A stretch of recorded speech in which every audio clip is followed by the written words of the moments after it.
And so, when given free run, the mind can be in a constant conversation with itself, imagining it is in conversation with others, but essentially creating a complete fantasy. And that fantasy that gets created in the mind, when it's believed and identified with it, starts to appear and create pictures on the screen. So in order to realize that the mind is just dreaming and creating its own movie, we want to be very aware of what is that movie that is being created and then being believed in and then being used as the means to perpetuate shame and guilt, right? That the movie is then perpetuating this idea that there's something wrong with me, I'm doing something wrong. But this is all created out of the frequency of the mind's thinking and what is being identified with and being believed. In order to shift the perspective and shift the life to living in true nature, and the true nature being who you are before you dimmed your light, before you turned down the volume on the truth of who you are, and you imagined that you were contained within a body, and you started to resonate at a frequency of limitation.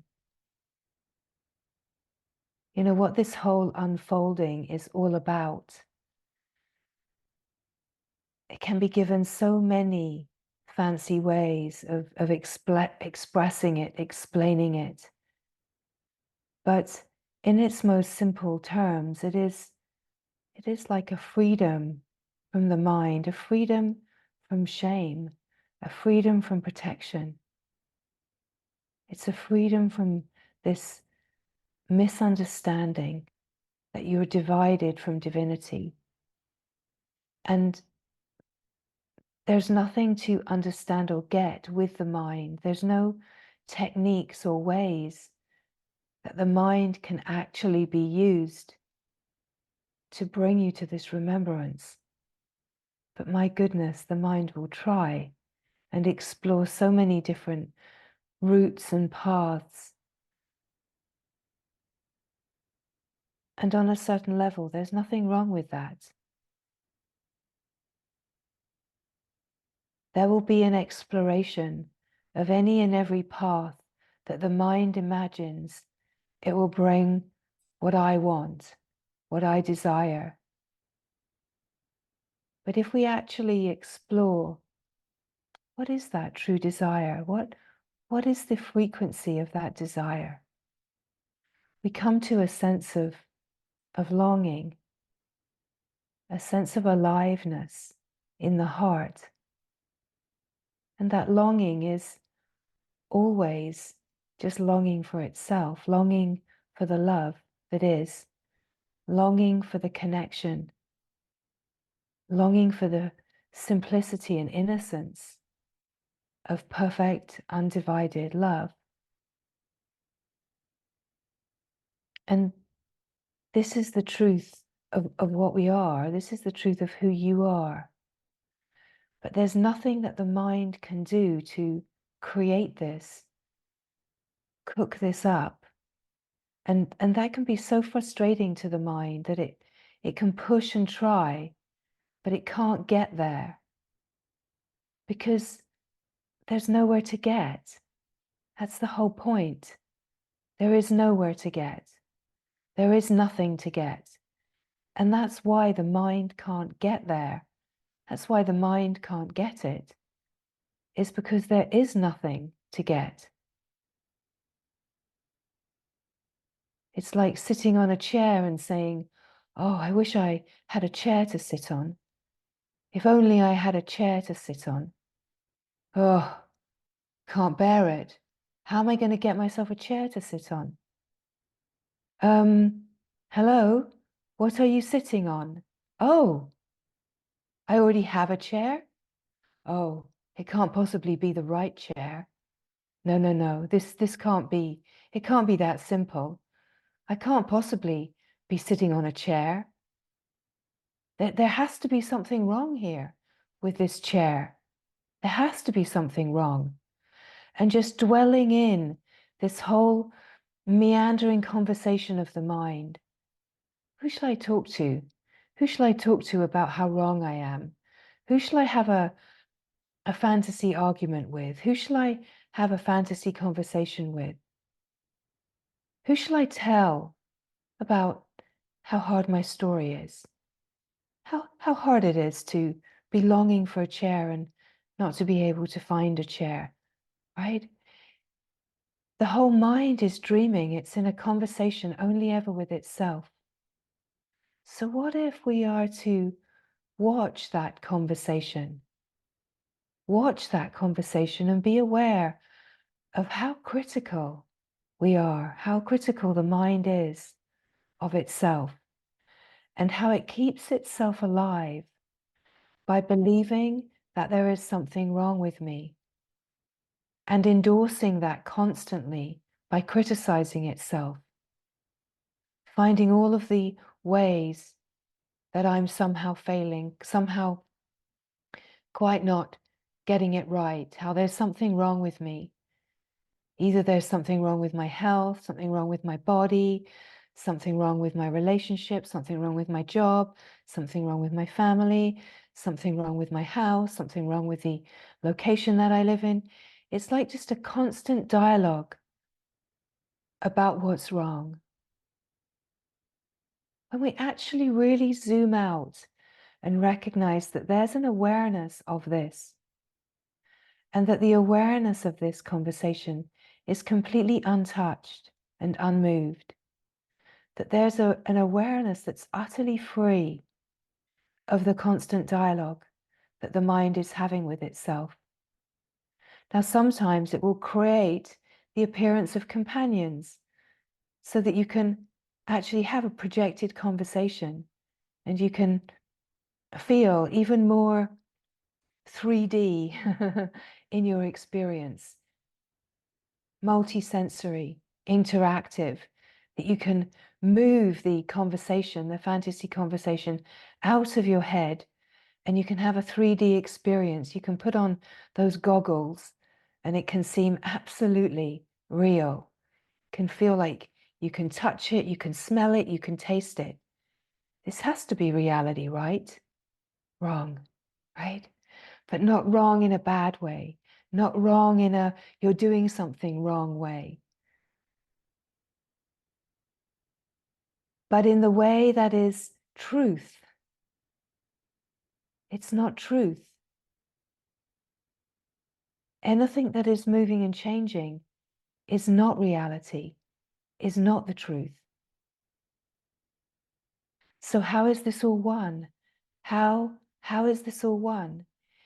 It is all one in the essence, nature. It's one in the substance. It's one in the light. It's one in the glory, the frequency of perfect love, the great glorious light that just is. So the only way that we come to recognize that this is just one and live this knowing of unity, we have to find the light substance. We have to remember the fine frequency of the light substance in order to feel that resonance as what we are, that we are that resonance. We're resonating at this fine frequency. And then we have the capacity to recognize that everything is resonating at the same frequency, because one, it's not overlaid with the frequency of judgment and limitation. It's like the veils get removed because we stop moving from that fantasy conversation and the dream, the Maya, right? So once we're really resonating at the frequency of remembrance, we start recognizing everything that is a frequency match, which is actually everything. So in a way, our unfolding into the remembrance is, what are we recognizing as a frequency match? What are we recognizing? Same, same, same, same, same, same, same, same, same, same. So we play this game of same, same, same, same, same, same, until it actually, the whole game of same, same collapses into no more need to self-reference, because the recognition of the oneness, we could say, dissolves into the frequency of one with no second. So we play this game of life where we are here to remember and resonate at the fine frequency of the love that we are, recognizing that we're already connected to the divine, that we're already pure and simple and natural and free, and that we, in our constant looking outside and our constant trying to fix the dream, fix my story, fix my life, all that is happening is that we are perpetually giving the message, I'm resonating at a frequency of limitation. There's something wrong with me, so therefore let a reflection of everything I think is wrong with me appear on the screen. That's really what we're saying. I think this is wrong with me. Oh, there it is on the screen. I think this is wrong with me. I'm really bad at this. I'm really limited in this way. I'm terrible at that. Oh, there's no way I can do that. No, no, no. Oh, I don't get that. This isn't for me. No, I'm not lovable. I'm not worthy of that. Every single thought that this mind is having a conversation with itself about, it is manifesting as a dream world, as a dream fantasy world. We could say that the world is an illusion. The world is an illusion, but when we realize that the frequency of God, when we recognize the frequency, the fine frequency of love, we recognize, oh, actually, the whole world is love, right?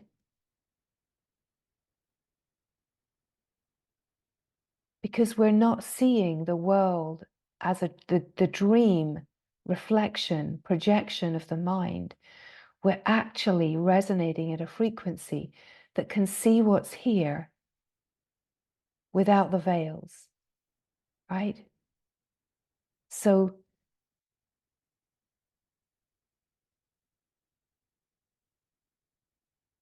Jesus spoke that heaven is right here spread out. Heaven is right here. It's right here. We just have to have the clear vision to see it, right? Grant me clear vision. Grant me clear vision. I want to see. Oh, do I want to see the glory? Do I want to see clearly? The truth is that, yes, we do in truth. But if we are uttering this from the mind, it will be veiled with a frequency that says, I want the whole truth. I want to see clearly. Yeah, but I'm limited and I'm probably not worthy of that. And I probably can't see anyway. And it's probably not going to happen to me, right? And actually, don't show me anything that's going to upset me. Don't rock the boat. Don't make any changes in my life. Don't ruin anything, right? No, no, no, but I do want to see clearly. Let me see heaven on earth. Let me see the full divine light. Let me know perfect love. But don't affect my family. Don't affect my relationship. Don't you dare take my home. Don't change anything, right? So we're giving with one hand and taking back with the other. The truth is, we think that we want to know this truth, that we want to live this reality. But if we're actually resonating at a frequency that truly is divine surrender, where we truly are resonating at a frequency of, I am yours, I am yours, I want nothing but you, then we are shown that, we are given the divine vision. So if we feel like this knowing is somehow being withheld us by the divine, then we are wrong. Nothing is being withheld. We are creating boundaries. We are creating boundaries of protection. Now, we innocently learned to create boundaries. We innocently learned to move in conditioned, protective ways. And the only way to really live and know and shift the frequency is to want nothing more than this glory. And in truth, we could say then, oh, then from what are you saying? What if my frequency isn't a match for the divine because I think I'm unworthy? Then we'll keep living that, but we keep wearing it down as we open to recognize the fine frequency of being. We start to open in the silence, in the stillness, to recognize that we already are. Oh, yes, presence is here. Oh, yeah, there's an awareness here that's untouched. Oh, yes, there's a felt sense of a part of me that is empty and open and free. Now, if we are to retain and keep resonating at this frequency of our remembrance, if we are able to keep resting in the stillness, in the silence, in the emptiness, and so that we come to a deep enough anchored remembrance of this frequency, it's like this frequency starts to saturate all of our functioning. It starts to saturate our cells and our life. It starts to shift the frequency that we're living at. And so it can seem then that we're living at a frequency where we can access this knowing and this finer frequency. And yet, what about that mind that just keeps chatting on and criticizing itself? What about that monkey of a mind that just keeps on in this habit? Gotta fix this. This is what's wrong with you. Having a conversation with this one, trying to, do you notice when you have those conversations, you're always trying to be right or prove yourself as right or tell your story of how hard it's been or, do you see me? Do you see me? Right? Are you listening to me? Right? Can I tell you about this? Can I tell you about who I really am? Can I tell you something about myself that will have you actually see me? Right? You're telling yourself, you're trying to find a way to get through to yourself that you are glorious love, that there's nothing wrong with you. But no matter how much the mind keeps telling itself, there's nothing wrong with me, there's nothing wrong with me, I am good, I am good. If your frequency is saying, yeah, actually, I'm not good, I'm terrible, I'm broken and I'm never ever going to get to the divine. Right? If we have this deep frequency driving us, this deep belief that there's something wrong with me, then that will perpetually keep repeating and creating a projected world. So this is why one part of our unfolding is about coming to recognize the frequency of being. Recognize that which is untouched. Rest in the stillness, the silence. And yes, that is why it is important, particularly in the earlier stages of our unfolding, but it changes from being like as a practice that's important to rest in stillness, rest in silence. It comes from being a practice to actually being so incredibly compelling, to be immersed in the emptiness of being, that you don't have to think about, oh, I better sit, I better rest in the being.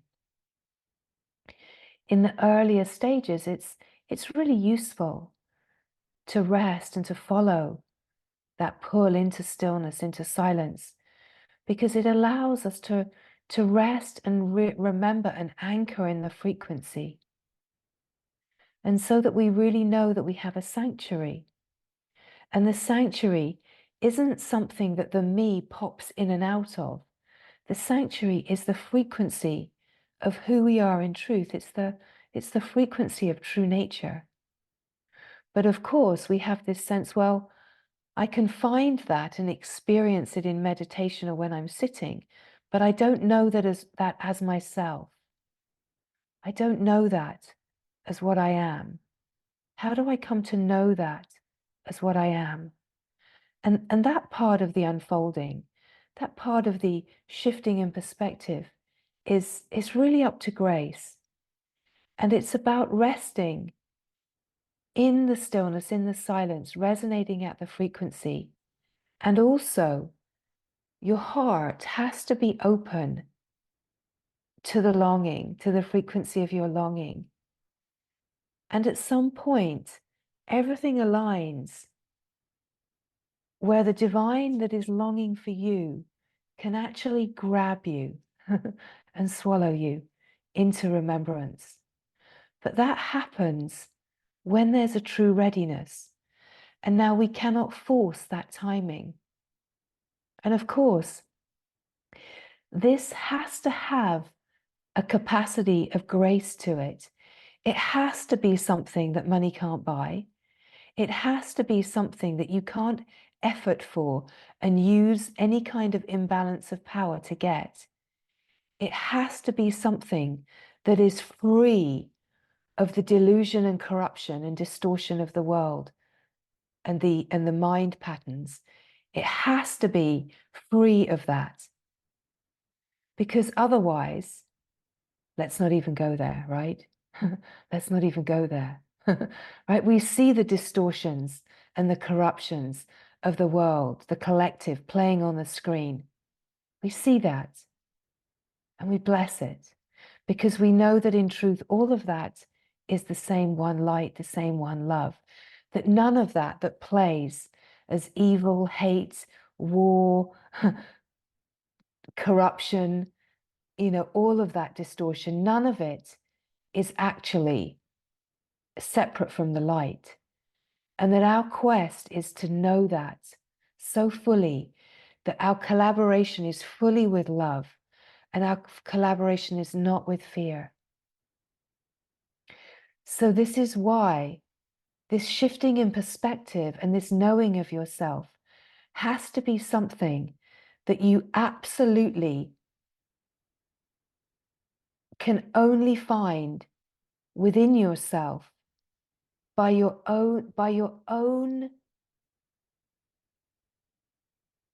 surrender, right? It's not even by your own volition.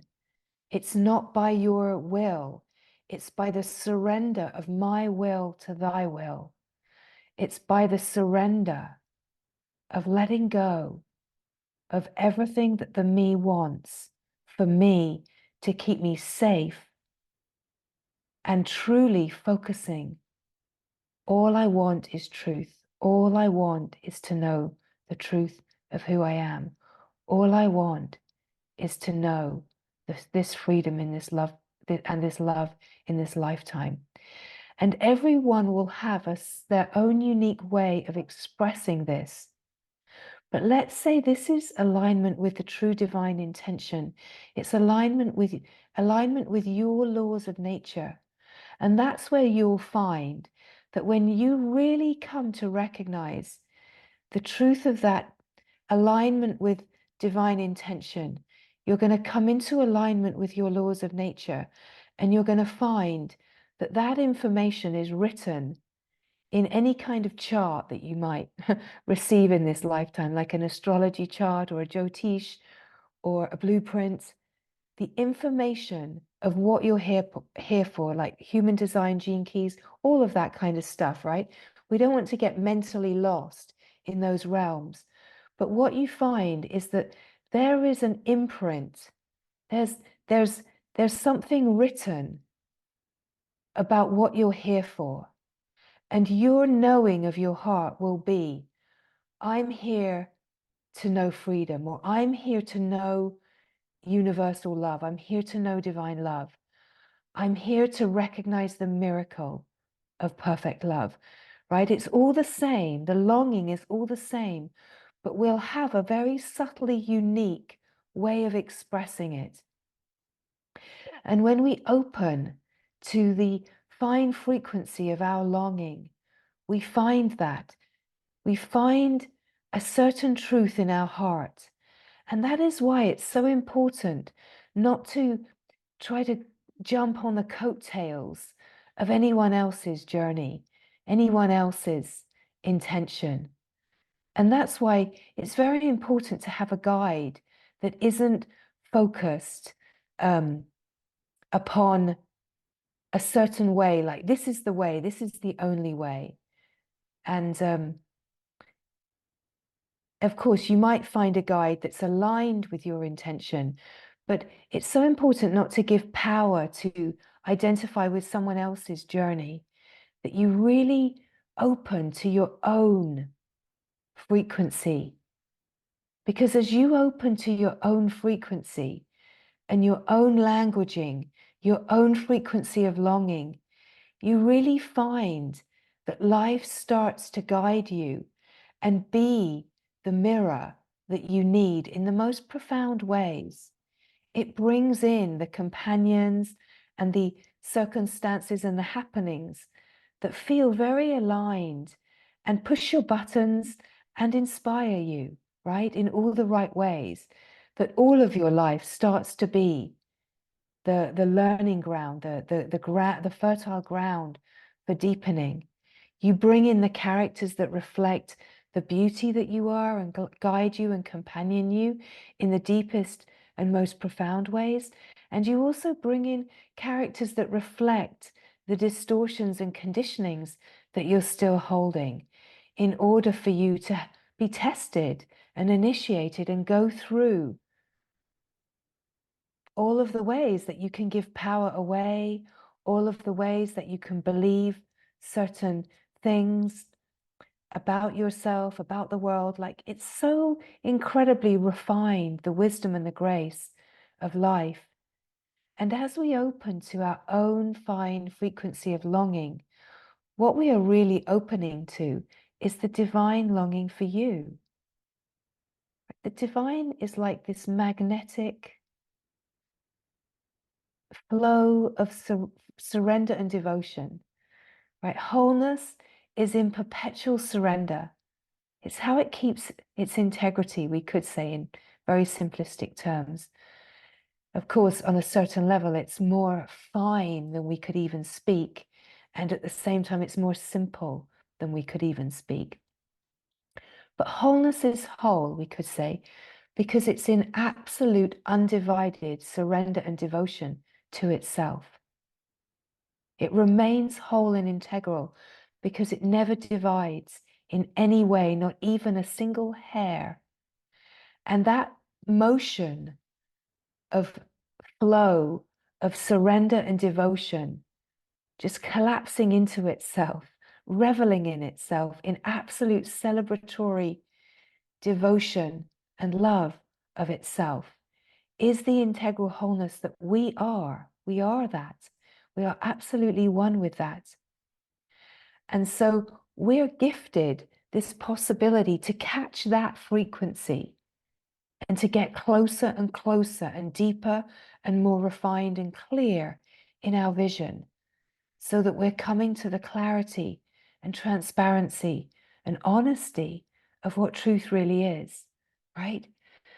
So, of course, in that, we're going to be invited to let go of the protections and conditionings and all the ways that we hold ourselves in limitation, by holding ourselves in criticism and self-judgment, self-hatred, shame, guilt, doubt, all of these ways, right? So this flow of surrender, of devotion, this celebration, it's constantly happening. That's really heaven laid out here. It's just, wow. It's just absolutely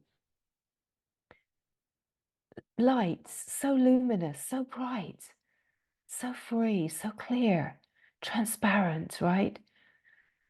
So the ways that we come into alignment and we catch the whiff of this, it's how we catch this flow, is by coming into alignment with our own knowing.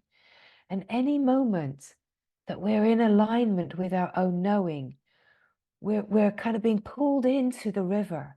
We're being pulled into the current.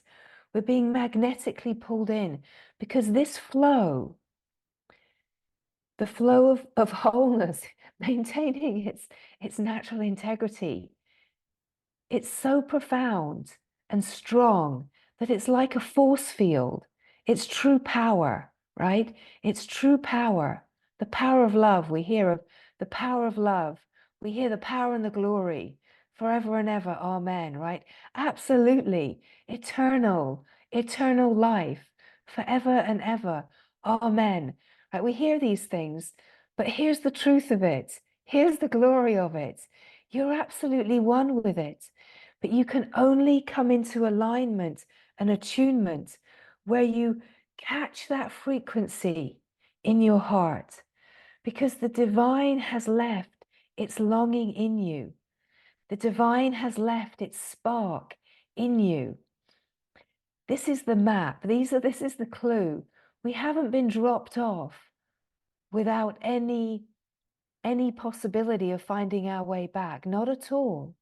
But when we're in the wilderness of shame and guilt and hopelessness and despair in the human experience that's conditioned and protected, we feel like we've been rejected and abandoned. We feel like we're not worthy. And you know, the reason that we have those feelings is usually because in our young life, we felt rejected by our parents, or we felt abandoned, or we felt like we were lacking in the kind of attention that we wanted, or we felt like we were shut down.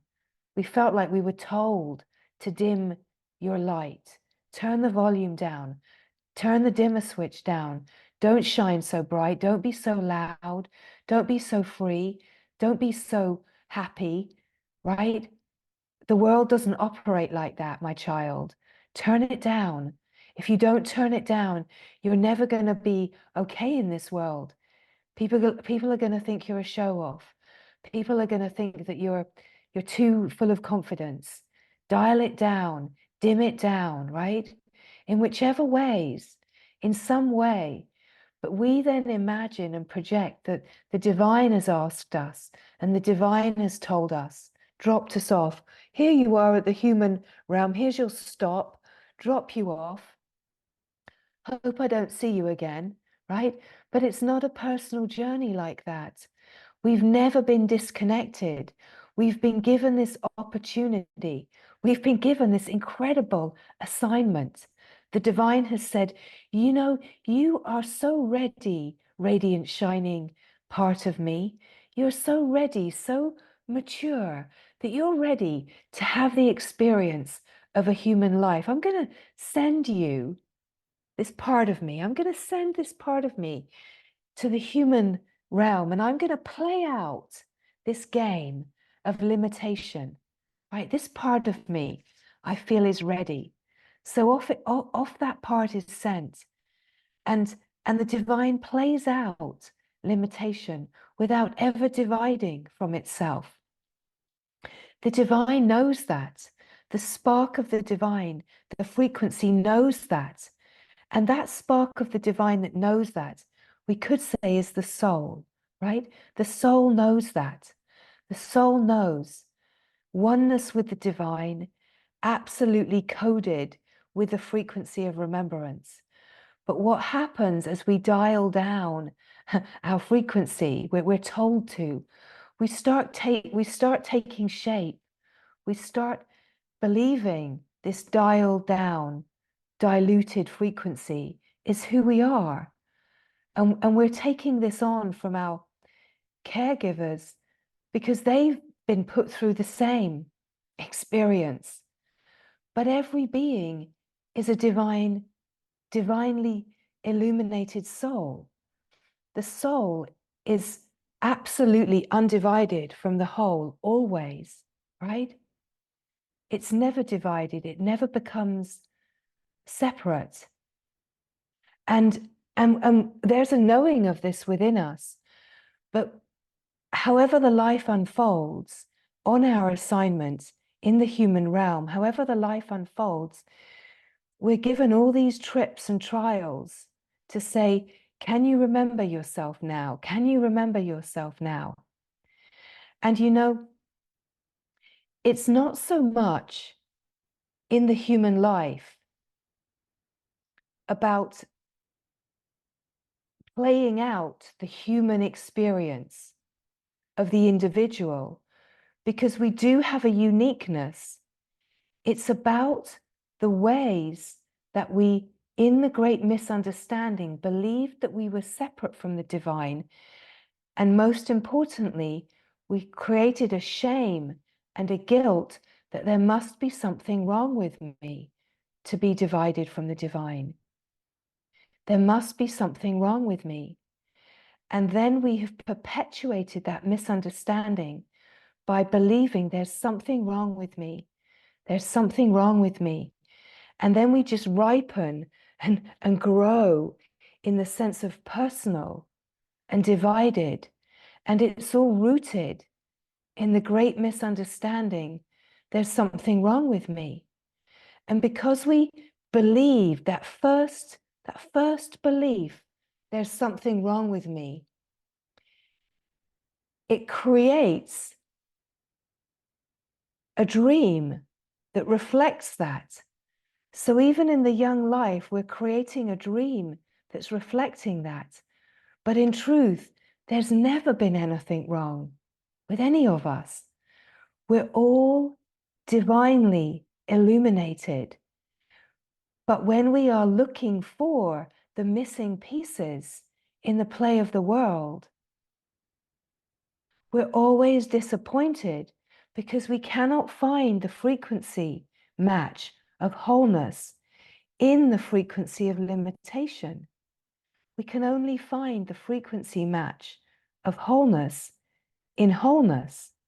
So we have to turn to the spark within, the presence of being within, the stillness, the silence within, to find the frequency match that feels like, it's like we find the connection to the divine. We find the spark within.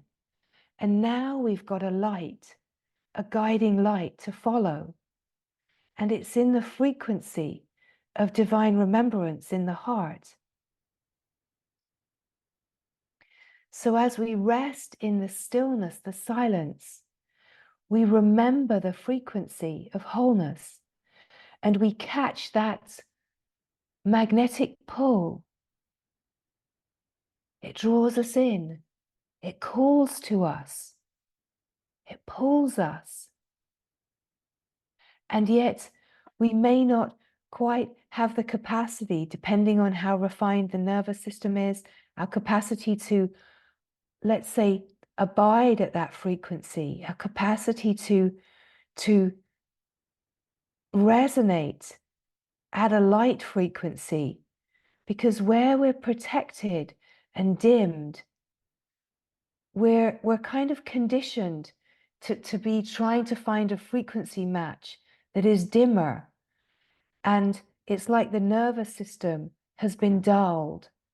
And really, it hasn't really been dulled. What's really happened is that we've been conditioned to kind of resonate at a duller frequency, and to just keep wanting to perpetuate that, and not really being able to know how to let go of the protections. But that's where we start to feel inspired in the company of beings, companions that are resonating at the frequency, because that is known, and that frequency is being lived. And of course, these kind of companions are companions that we meet in our seeming living reality, and also companions that we meet through books and teachings and hearing. We recognize that frequency of wholeness. We recognize the frequency of truth. And then what can happen is we try to bring that frequency into a more limited frequency, and we think that we've lost it. But we haven't lost it. It's here. It's all here. It's here, but you have to access it via the stillness and silence and the remembrance of the frequency of truth in your own heart. You have to access it via your longing, your knowing, right? Because as you come to have your own knowing online, your knowing is the frequency and the flow. And the deeper and the more anchored you are in the remembrance of this frequency, the more easily you can find this, and the more you come to recognize that it's actually always here. It's always here, even then when the residues of mind and all of that chatter that still keeps creating a dream image of life, my life, you recognize that the being is here. And now we could say it's almost as if we're living in a dance of reality, sometimes reality, and sometimes worldly illusion. The truth is that we're not really living in a mixture. We're either open or we're closed, we could say, fear or love, right? And whatever frequency we're living at, then that's the appearance that we're seeing. When we're living in the frequency and resting in the frequency of love, then we're living in divine reality. And now we can see heaven spread out here, the light. We start seeing the light in everything. We start recognizing like a frequency match in everything and everyone. We start to feel the love. We start to feel the love in everyone. We start feeling like, I love everyone. I love you. I love you. Oh my God. I love everything. I love everything. Oh my God. The beauty. Whoa. Wow. Who turned the lights on? The beauty of reality. Like you've been looking at it in black and white, or like a dialed down color palette, and suddenly, wow, what's going on? Oh, where did it go? Right? And then when that feeling of where did it go comes in, an added scooping of disappointment, an added scooping of, you see, you're not worthy of it. You see, that's not for you, because you're all these bad things. There's something wrong with you. And that's why, as we open to this reality, we have to be balancing with this deep work that we speak of opening to let the light and illumination of the true frequency of being that we're remembering we are. We have to let that light shine upon all of the imagined darker places. We have to allow the light to shine in the shadowlands. We have to let the light shine upon everything that we think is broken, whereas our impulse is to hide all of those places and to want to get away from those places. Actually, we have to allow those places to come forward into the light, but we can't force them forward, and often we don't even know that they're there because they've been so hidden and so pushed into the realms of secret that as we open to the light, they start to surface, and we can feel like, oh no, just when I'm feeling the glory, along comes something horrible about me. Along comes a part of me that's jealous or judgmental. Along comes a part of me that feels like, yeah, I'm not worthy of these companions. I'm not worthy of knowing this truth, right? But the truth is that you're so worthy, you're so invited, you're so being invited, that the invitation is saying, bring all of you, my love, bring all of you to the light. And we have to have, right, the light of wholeness present in order for these places to open. These places do not open and cannot alchemize and transmute fully without the light.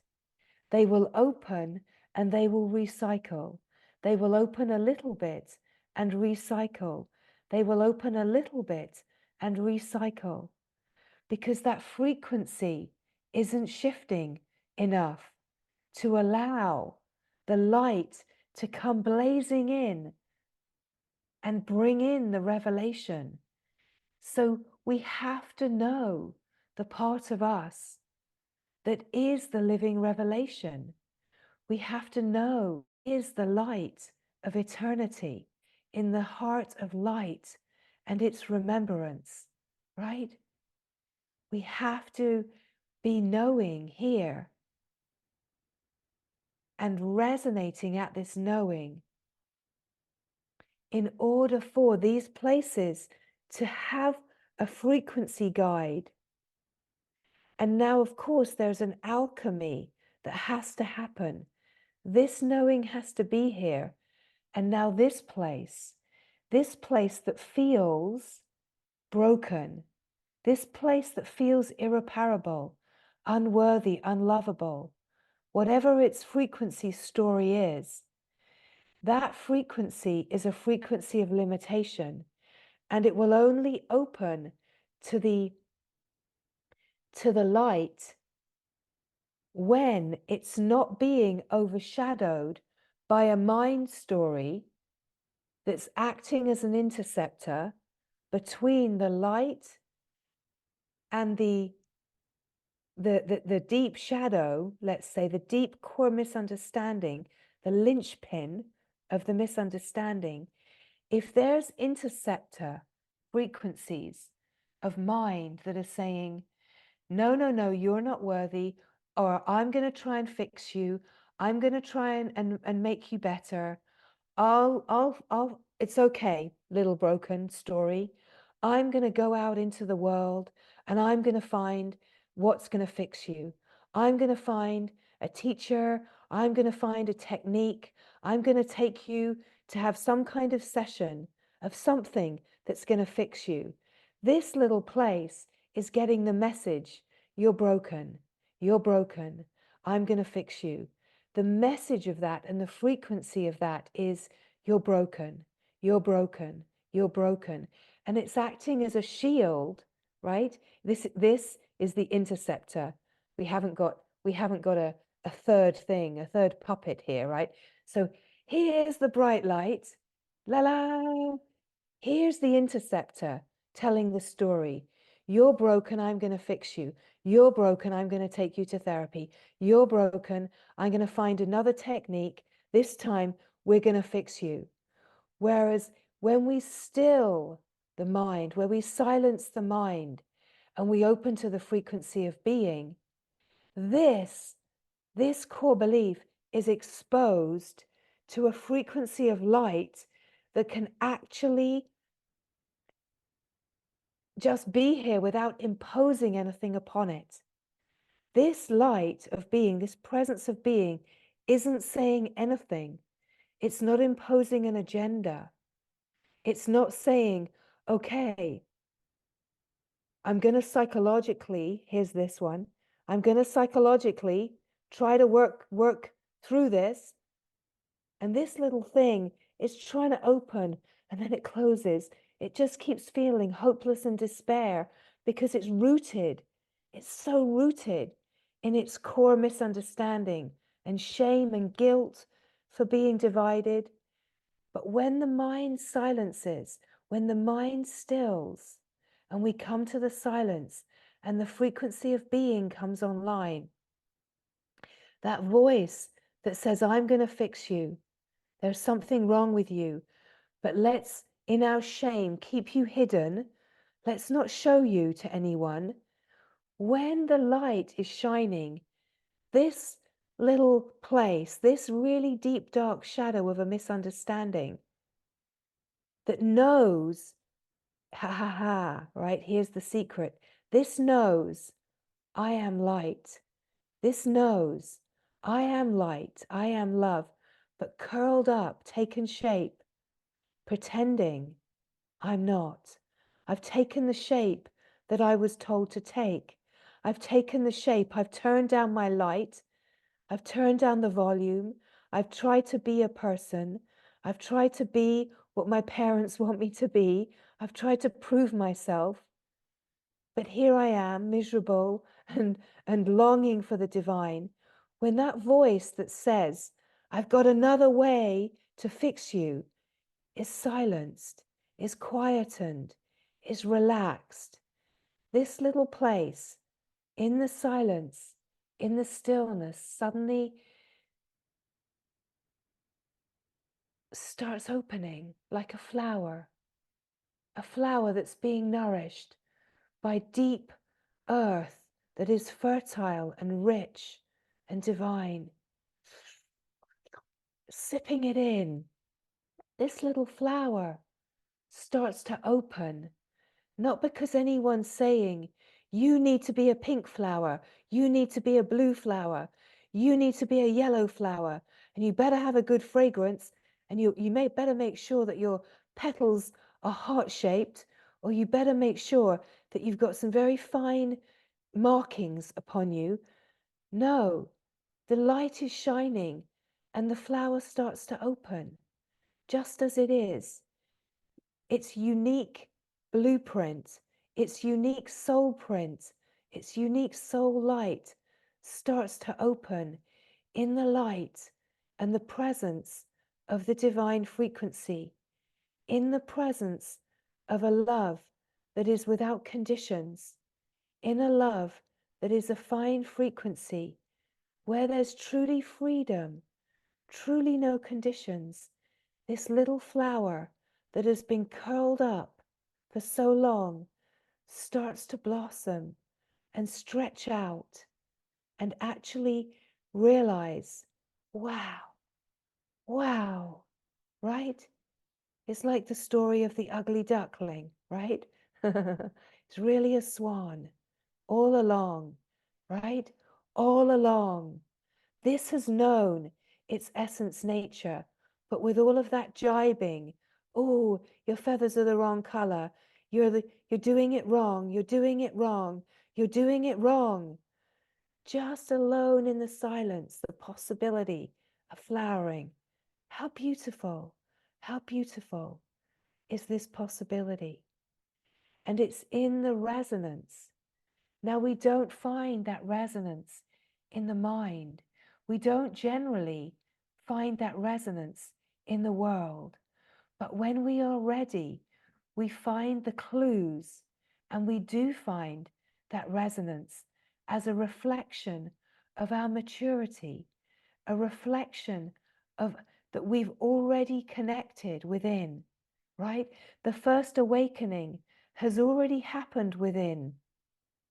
All by yourself, you've had the first awakening, the impulse of awakening already happened so long ago, but you kept it a secret because you didn't feel like you could tell anybody, but you knew somewhere inside your fold up, curled up, dimmed down persona, you knew that you are the shiny gorgeousness of the divine, and that in right timing the moment would come to open and remember the infinite unbounded being that you are, that you don't need to play out your brokenness and you don't need to fix anything.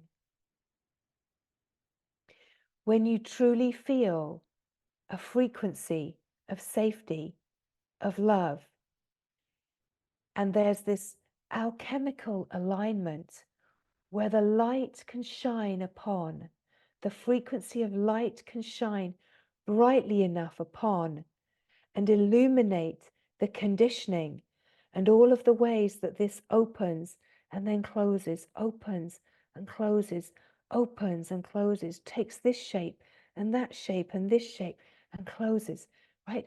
All of the ways that we've danced and danced, there's this possibility of just truly opening through all of the stories, through all of the mind's ideas, that there's this way of opening to this light, this inner light, and finding this knowing and really starting to shine, opening to the field of infinite possibility, opening to the eternal life, rising, right? Someone said the other day, it's like being invited to rise, right? You know, no one is inviting you to rise. No one has expectations of you to rise, but you are calling yourself to rise out of the ashes, right? To rise out of the ashes and the story of brokenness, the story of unfixable. You're being invited to rise out of the story of unworthiness, unlovableness, that there's something wrong with me. You're being invited to rise and really shine as the true being that you are. No one is asking anything of you. You are calling yourself. You are calling all of yourself to realize and resonate at the fine frequency of love, of remembrance, to remember the truth of who you are, and to remember that you are not limited, to see all of the ways that the mind is constantly limiting itself. Oh, I am actually not ready for that frequency of sharing. I'm actually not ready for that, right? Just to see how easy it is. What was spoken, it was, oh, you're speaking above my pay level, something like that, right? Not at all, not at all. That's a limiting thought. If you believe it, that's the thought that says, yeah, you're below that. You're lower than that for whatever reason. You know, I mean, that's a beautiful example of all of the ways that you're not entitled to that. You're less than that. That's above your pay level. That's above your capability. But the truth is that it's not. It's actually not. It's the possibility to illuminate that. And that's why this is being illuminated right now, is because it's an opportunity to illuminate, not make wrong a limiting thought, but to illuminate a limiting thought and to bless the innocence that that belief could be held as a truth. When it's not that we wouldn't say that it's wrong, we would say It's not true. It's not true, my love, right? And so when we can see all of the ways that the mind says, no, no, no, that's not for you. No, you can't afford that.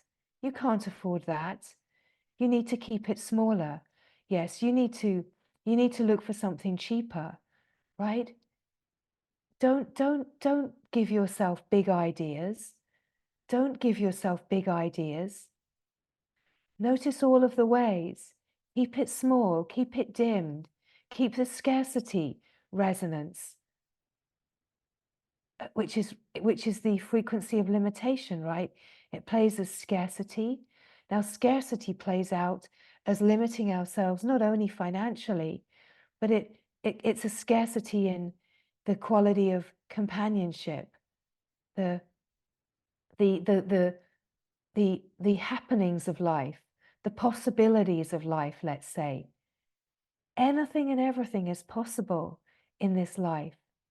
And you know, the glory is that we're not being invited to live a life of penance and hardship. We're not being invited, oh, open to your true nature and then dial it right down again and live in penance and austerity. You know, what we're being invited is to shine, is to enjoy this life, to actually be resonating at a frequency of light and love, that we're living in perpetual celebration. Yes, there we are, great glory. Let the resonance of the light shine. Let the glory of all that you are shine. Don't dim your light for anyone. Be the light that can enliven and inspire, right? Be the living celebration. If there's a being that feels like, wow, you're too bright, why don't you shut up and just dial it down a bit, right? Don't move into a place that says, oh yeah, I'm sorry, I'm sorry, I'm sorry. I'm sorry, I'm so bright. I'm sorry that I'm being so happy when you're having a hard time and you want me to be miserable, right? Compassion, true compassion, doesn't dial it down and meet a low frequency, a more dense frequency. True compassion stays right open and allows that kind of exchange to happen. Yeah, I recognize why you might ask me that or why you might want that. But you know, I'm here just to stay resonating, happy, and as love,